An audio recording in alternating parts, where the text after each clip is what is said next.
नमस्कार दोस्तों, मैं कपिल सोनी आपका स्वागत करता हूं एजुकेटर पढ़ाई से करनी पर। आज हम एक बहुत ही खास मुद्दे पर चर्चा करने जा रहे हैं, एमएसपी। अब ये एमएसपी क्या होता है, तो इनको हम विभिन्न संदर्भ में देखेंगे। जैसे कौन कौन से हैं, जैसे इसका अर्थ क्या है, फिर इसकी ऐतिहासिक पृष्ठभूमि क्या रही, फिर देखेंगे ये एमएसपी कब लाया गया, फिर देखेंगे कि एमएसपी को कौन लागू करता है और कौन इसको चलाता है। उसके बाद देखेंगे कि एमएसपी कब डिसाइड होता है, इसका समय देखेंगे और एमएसपी की गणना कैसे होती है। फिर देखेंगे कि वर्तमान स्थिति क्या है और ये एमएसपी क्यों आवश्यक है। फिर एमएसपी के क्या प्रभाव पड़ेंगे, हम ये देखेंगे। और फिर हम देखेंगे लास्ट में कि एमएसपी के लिए कौन कौन सी फसल हैं जिन पर एमएसपी लागू होता है, तो हम ये देखेंगे। और प्लीज़ आप वीडियो को ज़्यादा से ज़्यादा लाइक शेयर कीजिए और कोई डाउट आए तो कमेंट कीजिए और मेरे चैनल को ज़्यादा से ज़्यादा सब्सक्राइब एंड शेयर कीजिए ताकि ये वीडियो सभी तक पहुंच जाए और बेल आइकन को दबाइए ताकि आने वाली वीडियो की आपको नोटिफिकेशन मिल जाए। तो आइए हम शुरू करते हैं एमएसपी। तो एमएसपी का मतलब क्या होता है, अगर हम इसका फुल फॉर्म देखें तो ये होता है minimum support price. Minimum support price, तो इसका मतलब है न्यूनतम समर्थन मूल्य। न्यूनतम समर्थन मूल्य मतलब वह न्यूनतम मूल्य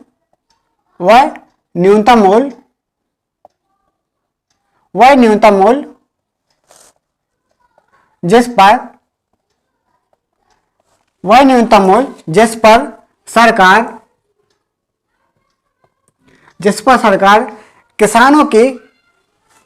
सरकार किसानों की फसल की पूरी मात्रा के लिए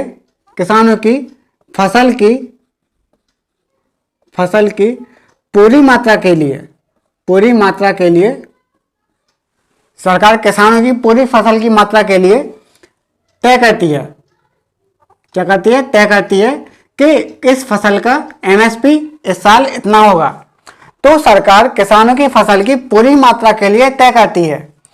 इसका मतलब क्या हुआ कि इस एमएसपी से नीचे किसी भी एपीएमसी मंडी में अनाज का क्रय नहीं किया जाएगा। अनाज का क्रय यानी एपीएमसी मंडी में अनाज को इतने से कम रुपए में नहीं खरीदेंगे। तो ये क्या है? एमएसपी। अगर एपीएमसी में ये अनाज नहीं खरीदा जाता है किसी कारणवश, तो सरकार पूरा अनाज खुद ले लेगी। अगर एपीएमसी मंडी में अनाज नहीं खरीदा जाता है तो सरकार खुद खरीद लेगी।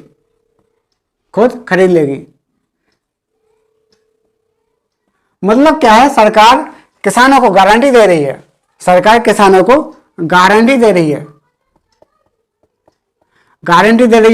तो एक प्रकार से बीमा जैसा हो गया। क्या हो गया? बीमा हो गया कि किसानों के लिए ये थोड़ी राहत वाली बात है कि एक तरह से बीमा हो गया। अब बीमा का मतलब क्या होता है? बीमा का मतलब होता है जो रिस्क कम कर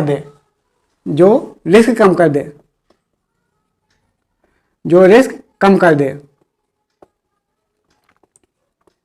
मतलब क्या है कि सरकार पहले से ही तय कर देगी कि हम एमएसपी, इस फसल का एमएसपी इतना तय करते हैं। इस एमएसपी से नीचे किसी भी एपीएमसी मंडी में आपकी फसल का क्रय नहीं किया जाएगा। मतलब आपको अपनी फसल का इतना रुपए जरूर मिलेगा, इतना मूल्य जरूर मिलेगा। तो ये होता है एमएसपी। एमएसपी क्या है कि वह मूल्य जिस पर सरकार किसानों की फसल की पूरी मात्रा तय करती है। तो ये होता है एमएसपी। और एमएसपी से नीचे किसी भी एपीएमसी मंडी में अनाज का क्रय नहीं किया जाएगा। अब यहाँ पे बात आती है कि एपीएमसी क्या है। एपीएमसी होता है एग्रीकल्चर प्रोड्यूस मार्केट कमेटी। जो एग्रीकल्चर प्रोड्यूस मार्केट कमेटी, तो एक प्रकार से मंडी होती है। मंडी तो जहां पर किसानों की फसल खरीदी और बेची जाती है। तो एक हिसाब से मंडी होती है जो सब जगह रहती है। अगर हम यहाँ पर देखें कि एमएसपी की पृष्ठभूमि क्या रही, कि एमएसपी कब से लागू हुआ और ये विचार कब आया। अगर हम इसका एमएसपी का इतिहास देखें तो क्या हुआ था कि 1960 के पहले 1960 के पहले 1960 के पहले भारत में अनाज का आयात होता था। अनाज का आयात होता था। अनाज का आयात होता था 1960 के पहले। और फिर क्या हुआ, 1962 में चीन से लड़ाई हो गई। भारत की 1962 में चीन से लड़ाई हो गई। और 1964, 65 और 65, 1965, 66 में ये 2 साल भीषण अकाल पड़ा। और अगर देखा जाए तो 1965 में पाकिस्तान के साथ भी लड़ाई हो गई। और कुछ बांग्लादेशी भी आए थे। बांग्लादेश के लोग भी आए थे यहाँ पर। तो उन लोगों का पेट भी भरना था। तो भारत के साथ ये चुनौतियां आ गई थी। उभर आई थी। तो इसके लिए भारत को बहुत ज़्यादा खाद्यान्न की जरूरत पड़ रही थी। और भारत अपना खाद्यान्न मैक्सिमम अमेरिका से मंगाता था। कैसे? अमेरिका से PL 480 के तहत अमेरिका से आयात करता था। और अमेरिका भी भारत को अनाज देते समय यह बोलता था कि हम भारत को पाल रहे हैं और उसको हम खाद्यान्न भी उपलब्ध कराते हैं। मतलब अमेरिका ये बोल रहा था, एहसान जताता था। तो फिर भारत ने क्या किया, अपने आत्मसम्मान को बचाने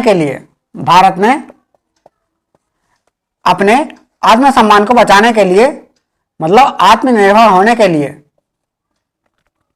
भारत ने अपने आत्मनिर्भर होने के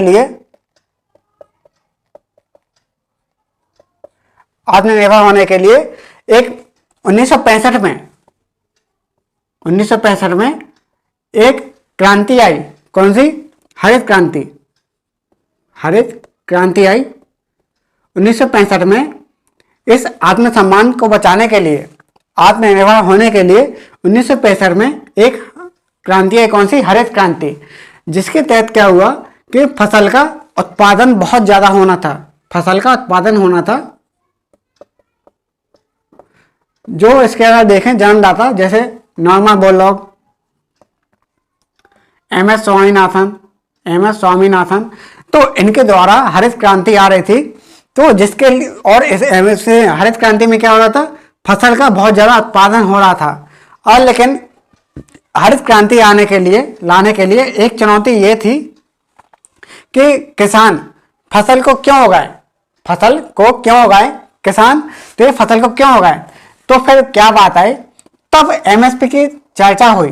तब MSP के अवधारणा आए कि नहीं, हम क्या करेंगे कि आपकी फसल का एक निश्चित मूल्य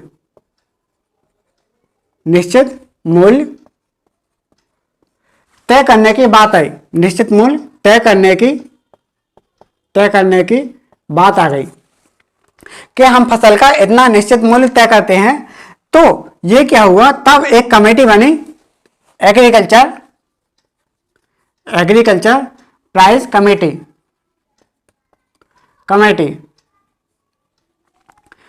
किसका? Agriculture price committee. तब एग्रीकल्चर प्राइस कमेटी का निर्माण हुआ, जो क्या करती है, जो हरित क्रांति के द्वारा, जो हरित क्रांति है, तो पहली हरित क्रांति के बाद जो कृषि में आय परिवर्तन के लिए किसानों को मोटिवेट करती है।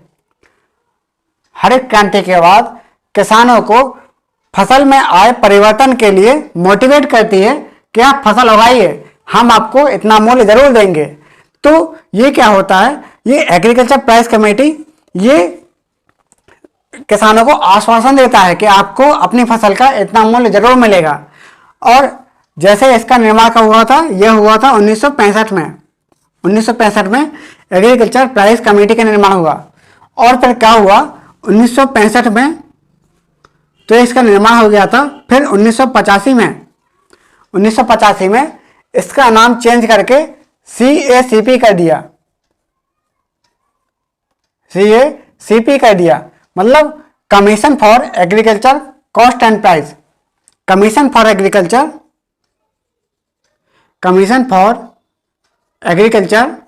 Cost and price.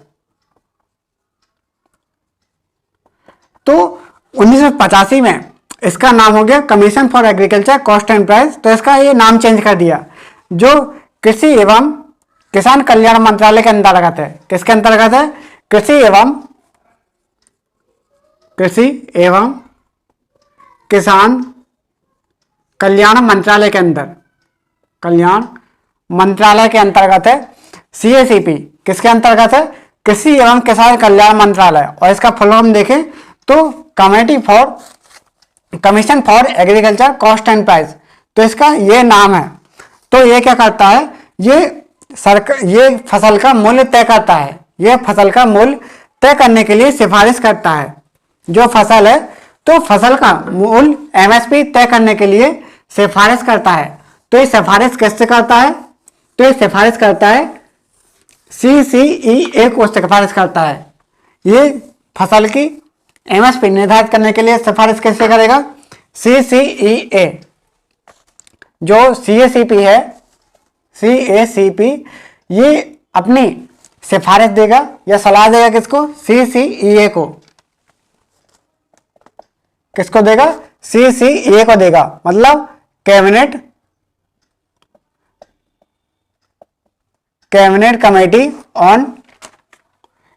Committee on agriculture economics affair, cabinet committee on economic affair, cabinet committee on economic affair. तो इसको ये सलाह देगा, मतलब इसका cabinet committee on economic affair, इसका मतलब क्या है? आर्थिक मामलों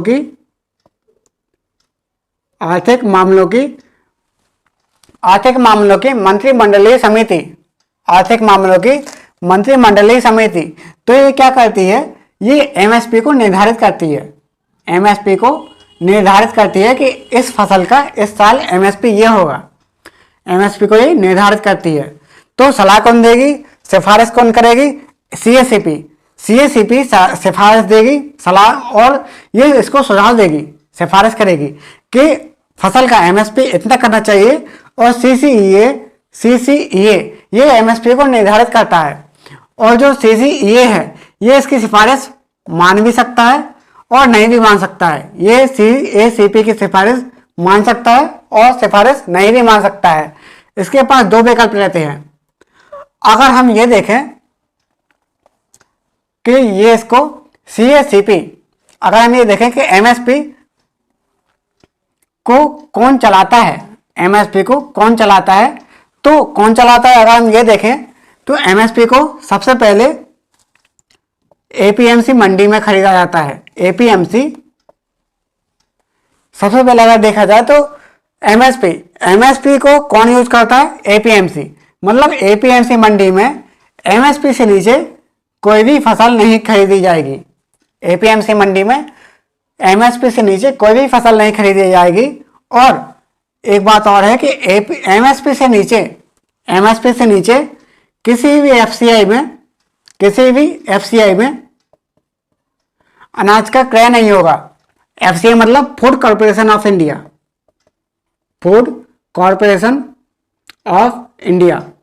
तो ये क्या है? Food corporation of India. तो किसी भी FCI में फसल का क्रय नहीं किया जाएगा। और FCI में क्या होता है? फसल का क्रय होता है। फसल का क्रय, स्टोरेज मतलब उसका भंडारण और उसका विक्रय होता है। तो यहाँ पर ये सब होता है FCI में। तो किसी भी APMC में MSP से नीचे फसल नहीं खरीदी जाएगी और FCI में MSP से नीचे फसल का भंडारण या फिर क्रय नहीं किया जाएगा। तो यहाँ पर दो चीज आती हैं।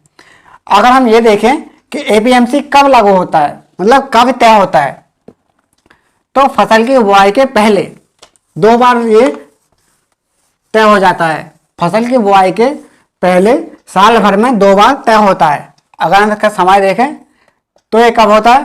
तो साल में साल में 2 बार, साल में 2 बार बुआई के पहले, जो बुआई होती है बुआई के पहले, कौन सी 2 बार कब, जैसे रबी की फसल और खरीफ की फसल, रबी और खरीफ। तो इन फसल की बुआई के पहले ये एमएसपी तय हो जाता है कि हम आपको फसल का इतना मूल्य जरूर देंगे, हम आपको इतना फसल का मूल्य जरूर देंगे। और अगर हम देखें कि एमएसपी की गणना कैसे होती है, एमएसपी की गणना कैसे होती है, अगर हम ये देखें तो गणना करने के लिए क्या होते हैं, कुछ आयाम होते हैं गणना के लिए। अगर हम गणना करने के लिए देखें तो यहां पर 3 टाइप से इसको गणना करते हैं, 3 टाइप से गणना करते हैं। जैसे हम एक मानते हैं A2, यहां पर हम मानते हैं एक A2, और एक मानते हैं यहां पर A2 के बाद A2 प्लस FL, और तीसरा मानते हैं यहां पर C2। तो यहां पर A2 क्या है, तो A2 का मतलब है कि किसान की पूरी लागत, किसान की लागत, कि किसान की लागत कितनी है, किसान की लागत कितनी है ये देखते हैं, किसान की लागत कितनी है। जैसे फर्टिलाइजर खरीदा उसने, उसमें कितना फर्टिलाइजर लगाया, उसका बीज का खर्चा कितना आया, बीज का खर्चा, पानी के लिए उसने कितना खर्च किया, पानी का खर्चा, और डीजल का खर्चा, लाइट का खर्चा, मतलब ये सब उसमें तय कर लेता है। उसमें इसकी गणना करते हैं A2 में, तो उसकी लागत कि लागत कितनी है। फिर देखते हैं A2 प्लस FL, दूसरे में देखते हैं A2 प्लस FL। तो FL मतलब क्या हुआ, फैमिली लेबर, कि मतलब उसके घर के लोग भी तो काम कर रहे हैं, जो फसल है तो उस फसल में घर के लोग भी तो काम कर रहे हैं फसल उपजाने के लिए। अभी हम क्यों गणना करते हैं, जैसे अगर मान लो जो उसके घर के लोग लगे हैं और खेती में नहीं होते तो बाहर कुछ तो कमाते, तो एक है फैमिली लेबर, फैमिली लेबर, तो एक है फैमिली लेबर है। और यहां पर C2 क्या है, C2 है जगह, C2 क्या है, C2 है उसका जगह और प्लस उसका किराया। इसका मतलब देखिए ये क्या है, किराया। मतलब ये है कि अगर मान लो कोई किसान है, उसने किसी की जगह ली है, किसी की जगह खरीदी है, तो उस जगह का उसने कितना पेमेंट किया, जगह का कितना पेमेंट किया और उसका ब्याज कितना लग रहा है, उसका ब्याज कितना लग रहा है। मतलब ऐसा भी देख सकते हैं, जैसे किसान ने किसी को अपनी जमीन दी, खेती के लिए किसान ने किसी को अपनी जमीन दी, तो उसको कितना ब्याज मिला, उसको कितना ब्याज मिला, तो इसमें ये देखते हैं। तो ये है इसका मतलब, और ये इसका 1.5 गुना सरकार ने तय किया कि हम आपको फसल का 1.5 गुना देंगे। तो 1.5 गुना किसका, जो A2 प्लस FL है, A2 प्लस FL, तो इसका A2 प्लस FL इसका 1.5 गुना मिलता है MSP पर। A2 प्लस FL का 1.5 गुना 1.5 मल्टीप्लाई कर देंगे तो इतना मिलता है, तब तय होता है कि MSP, इतना MSP तय करते हैं। A2 प्लस FL मतलब उसकी जितनी कॉस्ट है और फैमिली की जो लेबर है, तो फैमिली लेबर और A2 का कॉस्ट उसका 1.5 गुना, तब MSP डिसाइड होता है, तब MSP डिसाइड होता है। और यहां पर अगर हम ये देखें तो MSP डिसाइड करने के कारक कौन कौन से हैं, मतलब MSP को डिसाइड करते हैं जब, तो किन किन कारकों के आधार पर इसको डिसाइड करते हैं। तो इसके भी कुछ कुछ बातें हैं। जैसे अगर हम ये देखें MSP को किन किन कारकों पर डिसाइड करते हैं, तो ये देखने के लिए हेडिंग डालिए कारक,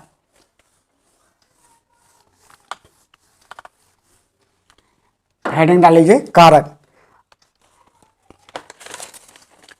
अब कारक में कौन कौन से कारक आते हैं, जैसे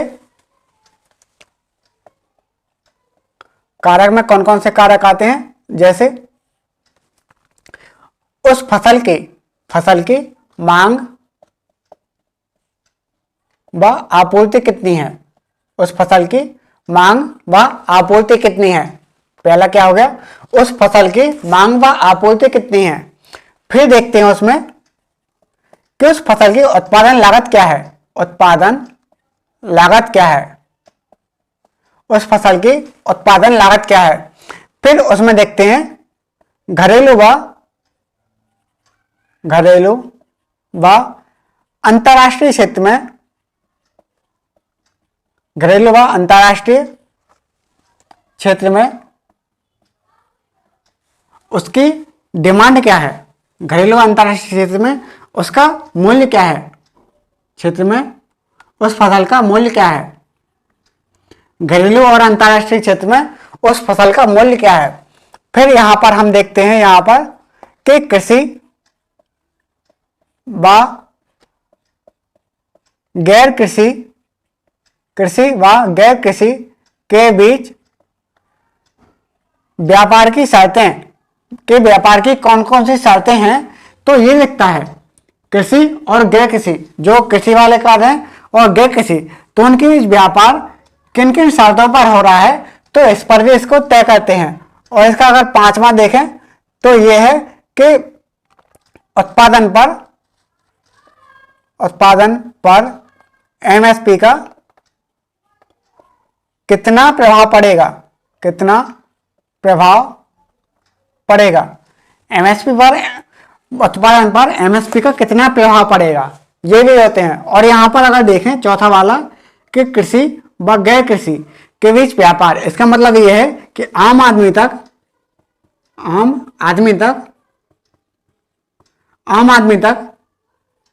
फसल कितने में मिल रही है, आम आदमी तक फसल कितने में मिल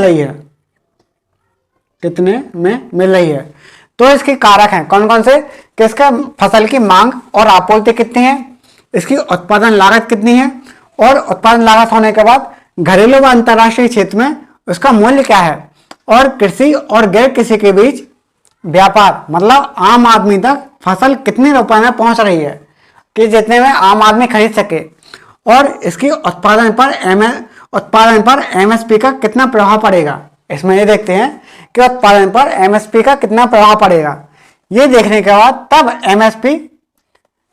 एमएसपी की गणना होती है। और एमएसपी क्या हमने बताया था कि एमएसपी के लिए सुझाव कौन देगा, सुझाव देगा सीएसीपी सुझाव देगा सीसीईए को, सीएसीपी सुझाव देगा सीसीईए को। अब अगर ये देखें हमने इसका देखा कारक। अब कारक के बाद अगर हम ये देखें कि इसकी वर्तमान स्थिति क्या है, अगर हम एमएसपी की वर्तमान स्थिति देखें, वर्तमान स्थिति, तो क्या होता है, किसान को एपीएमसी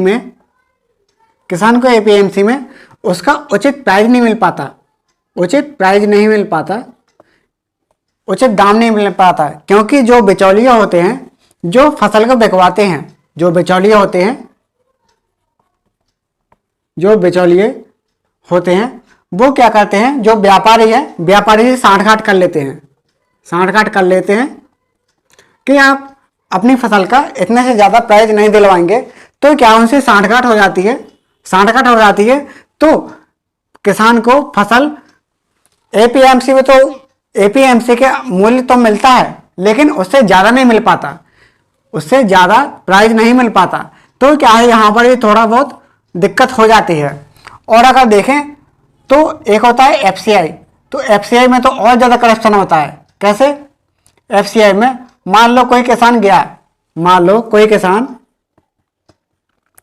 एफसीआई गया, एफसीआई कि हमारा ये फसल रख लीजिए, तो एफसीआई के जो अधिकारी हैं ये बोलेंगे कि हमारे पास जगह नहीं है, या फिर भीड़ बहुत ज़्यादा है, या फिर अभी टाइम नहीं है, तो मतलब ऐसा बहाना बना के बोल देते हैं, टाल देते हैं कि आप एक काम करिए, अपनी फसल को 3-4 दिन बाद लेके आइए। अब जो किसान है वो तो अपना घर छोड़ के आया है यहाँ पर एफसीआई में, जब अपना घर छोड़ के आया तो उसको ट्रक जिसमें वो लाद के लाया तो उसका भाड़ा भी देना पड़ेगा, उसको 3-4 दिन रुकना है तो उसका भी भाड़ा और ज़्यादा पड़ जाएगा, तो उसका किसान के पास बोझ बढ़ेगा। बोझ के बाद फिर क्या है, किसान को वहाँ रुकना भी है, तो रुकने के बाद उसका खाना पीना, तो तमाम परेशानियाँ हैं। रुकने के बाद खाना पीना, तो उसके पास ये तमाम परेशानियाँ हैं, तो उसको ये सब परेशानियों का सामना करना पड़ता है। तो उसी में कुछ व्यापारी आते हैं, कुछ व्यापारी ये बोलते हैं किसान से कि आप एक काम करिए, जो एमएसपी पर जो मूल्य है, जैसे मान लो 1975 है गेहूं का, 1975 रुपये गेहूं का है, तो व्यापारी ये बोलते हैं कि आप एक काम करिए, फसल को हमको 1600 रुपये में बेच दीजिए, 1600 रुपये में हमको फसल बेच दीजिए, क्योंकि एमएसपी पर फसल तो मिलते ही नहीं है। आप एक काम करिए, यहाँ पर 1600 रुपये में हमें बेच दीजिए। अब क्या हुआ, व्यापारी ने इतने में 1600 में खरीद ली और किसान चला गया अपने घर। उसके बाद फिर क्या होता है, जो व्यापारी है, व्यापारी फिर जाते हैं एफसीआई के पास, तो एफसीआई जब बोल देता है कि हाँ अब हमारे पास जगह है, अब आइए और हम क्या करते हैं, आपका गेहूँ रख ले रहे हैं, गेहूँ हम रख लेंगे। तो इसके बाद क्या होता है, यहाँ पर करेक्शन होता है, 1600 में व्यापारी ने लिया, एफसीआई उसको 1700 में ले लेगा, एफसीआई 1700 में ले लेगा, तो यहाँ पर व्यापारी को 100 रुपये फायदा हो गया, 1 क्विंटल पर 100 रुपये फायदा हो गया, और यहाँ पर इसको 275 रुपये करप्शन का फायदा हो गया। तो यहाँ पर भ्रष्टाचार इस चरम तक पहुँच जाता है, यहाँ पर भ्रष्टाचार यहाँ तक पहुँच जाता है। और इसकी एक और झलक देखने मिलती है कि इनकी एफसीआई के जो अधिकारी हैं, इनकी कुछ जो लोग हैं उनसे भी वहाँ पर भ्रष्टाचार करते हैं। कुछ लोग हैं उनसे किस प्रकार भ्रष्टाचार करते हैं, जैसे कुछ लोग आए और एफसीआई में जो अनाज रखा है, एफसीआई में जो ताज़ा अच्छा अनाज रखा है, तो ताज़े अच्छे अनाज की जगह उसको खराब अनाज में, जैसे एफसीआई में जो ताज़ा अच्छा अनाज रखा है, उस अच्छे अनाज को चेंज कर लेंगे खराब अनाज में। जो ताज़ा अनाज रखा है, अच्छा अनाज रखा है, उसको खराब अनाज में चेंज कर देंगे और फिर उससे भी थोड़ा बहुत पैसे ले लेंगे उससे, तो यहाँ भी करप्शन हो जाता है। तो इस प्रकार देखते हैं कि जो एफसीआई का जो मटेरियल है, एफसीआई का जो मटेरियल है वो ज़्यादा अच्छा नहीं रह पाता। और अभी वर्तमान स्थिति ये है वर्तमान में कि इन सब कारणों की वजह से अभी केवल 6% किसान को ही एमएसपी मिल पाता है। अभी ये स्थिति है कि केवल 6% किसान ही एमएसपी का लाभ उठा पाते हैं। लेकिन अगर देखें तो 1980 के दशक तक हम खाद्यान्न के लिए आत्मनिर्भर हो गए थे, सेल्फ सफिशिएंट हो गए थे। 1980 के दशक तक हम क्या सेल्फ सफिशिएंट हो गए कि हमारे पास खाद्यान्न के लिए पर्याप्त अनाज है, कि इतना अनाज है कि कोई आदमी भूखा नहीं सोएगा, इतना अनाज है कि कोई आदमी भूखा नहीं सोएगा। लेकिन ये कहने की बातें हैं, असल में ऐसा होता नहीं है। लोग अभी भी जनता भूखी मर रही है क्योंकि इसका वितरण सही नहीं है, इसका जो वितरण है वितरण सही नहीं है अभी तक। और अगर ये देखें तो 1980 के दशक तक हम क्या खाद्यान्न के लिए आत्मनिर्भर हो गए, खाद्यान्न के लिए हम आत्मनिर्भर हो गए, मतलब सेल्फ सफिशिएंट हो गए, आत्मनिर्भर हो गए। लेकिन क्या हुआ, आत्मनिर्भर हो गए और आज स्थिति ये है कि हम फसल को, अनाज को एक्सपोर्ट करते हैं, हम फसल को एक्सपोर्ट करते हैं, मतलब हम बाहर भेजते हैं। तो इतना हमारे पास हो गया है।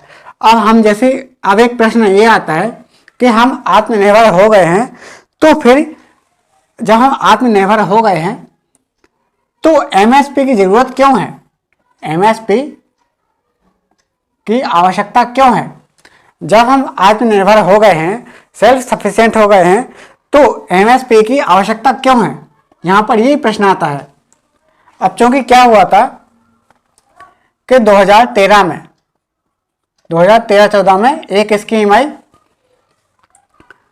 National food security national food security act, NFSA। तो NFSA इसके तहत 80 करोड़, इसके तहत लगभग 80 करोड़ लोगों का पेट भरना है। मतलब ये स्कीम आई है NFSA, मतलब नेशनल फूड सिक्योरिटी एक्ट। क्या है? National food security act, security act. अब ये अगर हम एक्ट देखें तो इसके तहत क्या होता है, जैसे अभी मिड डे मील चल रहा है स्कूलों में, तो मिड डे मील, मातृत्व सुरक्षा अभियान, जो मातृत्व सुरक्षा है उसके लिए भी खाना चाहिए, मातृत्व सुरक्षा के लिए भी खाना चाहिए। गरीबों को मुफ्त अनाज मिलता है, मुफ्त नहीं मिलता, कुछ पैसे लेते हैं, जैसे गेहूँ 1-2 रुपये में मिल जाता है, चावल 1-2 रुपये में मिल जाता है।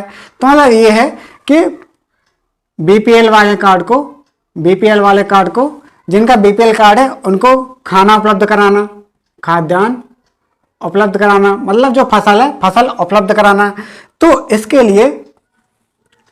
लिए किसान को फसल चाहिए। अब ये किसान को फसल चाहिए,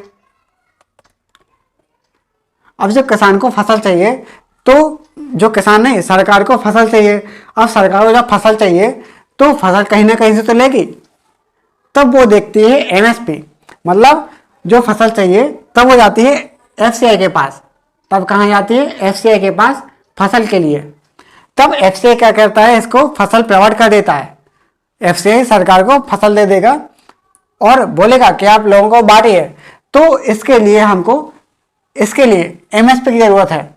अब यहाँ पर क्या हो रहा है, FCI में एक निश्चित अमाउंट में, FCI में एक निश्चित अमाउंट, जैसे 1975 गेहूं के लिए 1975, तो मतलब एक फिक्स अमाउंट में फसल मिल रही है, इतने कम अमाउंट में। अगर मान लो मार्केट में जाएगा तो उसको अलग अलग लोगों से, अलग अलग व्यापारियों से फसल खरीदनी पड़ेगी, तब सरकार को देनी पड़ेगी।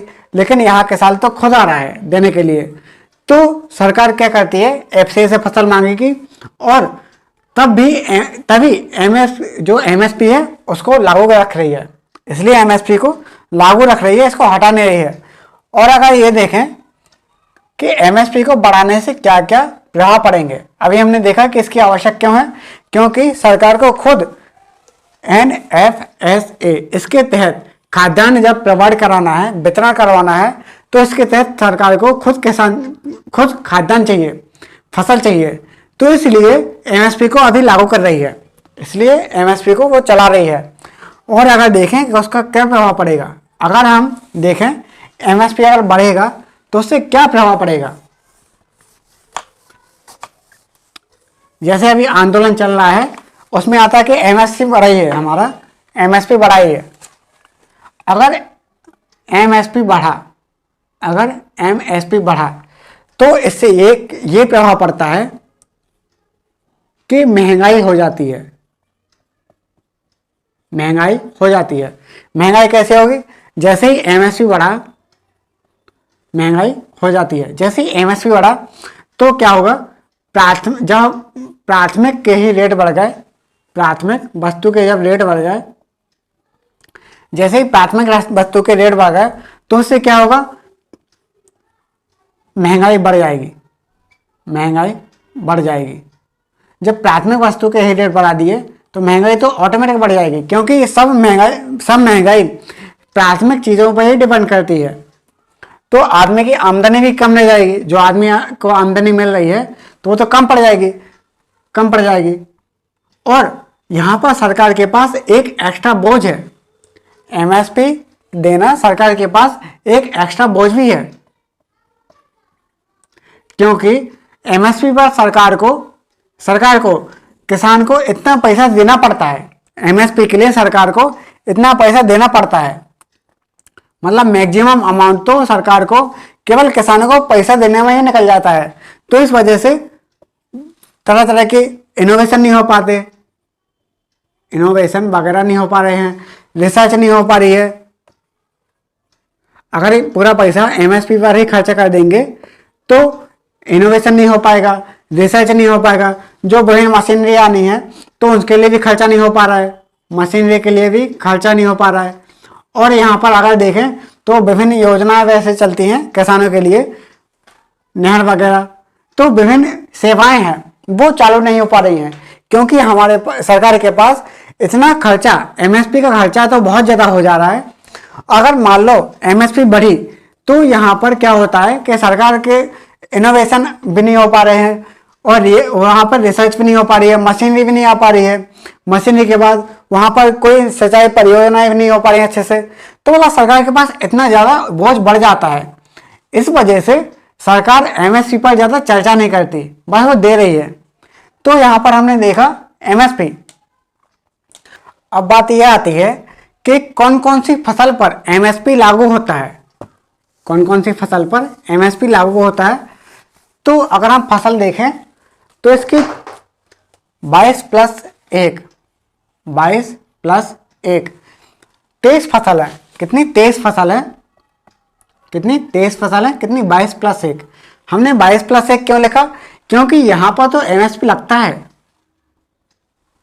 22 के लिए फसल के लिए तो एमएसपी लगता है, लेकिन जो एक फसल है गन्ना, तो गन्ना के लिए एफआरपी लगता है। क्या एफआरपी, एफआरपी मतलब fair remunerative price, fair remunerative price. तो एफआरपी किसके लगता है, गन्ना के लिए। अब ये गन्ना के लिए एफआरपी क्यों लगता है, जैसे फसल है, फसल तो क्या सरकार खुद ले लेगी और एपीएमसी के द्वारा बिकवा देगी। एपीएमसी में फसल का विक्रय वगैरह हो जाता है 22 फसल के लिए। लेकिन जो एक फसल है गन्ना, तो गन्ने के लिए एफआरपी इसलिए लगता है क्योंकि जो चीनी मिलें हैं, चीनी मिल तो प्राइवेट हैं, चीनी मिल प्राइवेट हैं, तो चीनी मिलों को नुकसान ना हो, चीनी मिलों को ज़्यादा नुकसान ना हो। जो मिल वाले हैं तो मिल वालों को नुकसान ना हो, और जो किसान हैं किसान को भी ज़्यादा नुकसान ना हो। तो इस वजह को देखते हुए सरकार एक रेट तय करती है, एक रेट तय करती है।